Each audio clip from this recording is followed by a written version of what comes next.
All right guys, real quick, Robby Rowe here. I'm wearing a tight shirt, you're welcome. So what we're gonna talk about is a common misconception that I've been seeing a lot lately, just talking to guys, you know, absorbing information from kids that I'm working with and seeing how they perceive certain things in their delivery. So, big misconception, the lead leg block.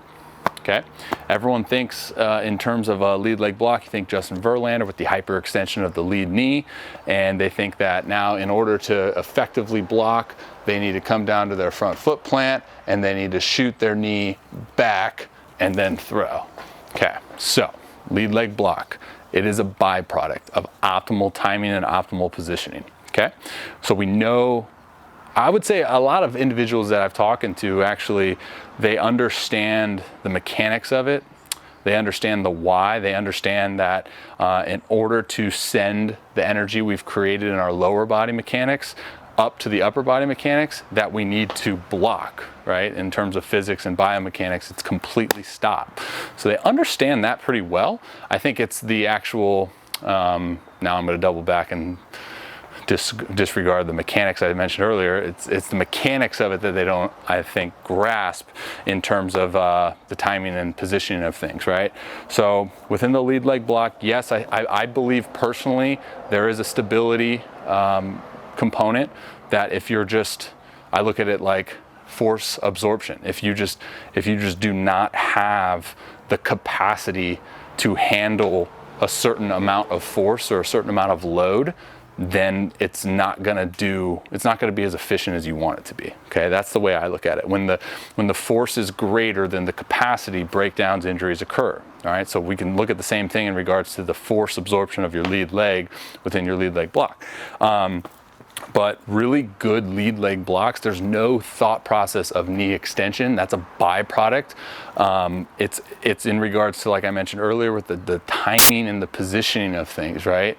So we know that we just want to position our hips, our pelvis accordingly as we anchor down. What does that mean? Well, we want to position them to be able to absorb that force, which is going to then, as a byproduct, rotate the pelvis over the fixed femur, and as a mechanism, see the knee go into extension. Okay? The timing in which is in regards to when we descend and we enter our drive phase, when do we then start to rotate? When do we start to open up? Because there's this idea that I hear a lot of times with kids is they think about delaying. You want to delay, and then you get down and you're like, whoa man, I gotta throw. And then you'll see this move where they get down and then they'll go here, lead knee will bow out, this rear hip and this rear leg will actually shoot into flexion. Bad timing. You're not putting your body into a position to succeed in an effort to produce high power outputs, right?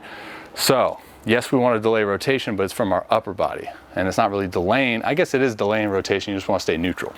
But in regards to the lower body, we absorb force, we get going, okay? Then we transfer force that we've stored up here in the backside, and then we open it up. The pelvis opens up, the hips rotate, and then we land and we're positioned at maybe a 45-degree angle. Our lead knee open slightly, our lead foot facing the desired target, trunk neutral, and then now as we go into throw, we can absorb that force, knee goes into extension, trail leg stays long. So hopefully that makes sense. Just wanted to do a video and clear this thing up. In terms of, maybe I'm wrong, but in terms of how I see it and how I just observe and talk to guys and understand the system, and in order to produce power output, stay healthy, that's what I got on the lead leg block. Subscribe to my YouTube. We're gonna fight if you don't. Now I'm gonna hit the 2, basically upper arm side quadrant. Cheddar bob. I sailed it.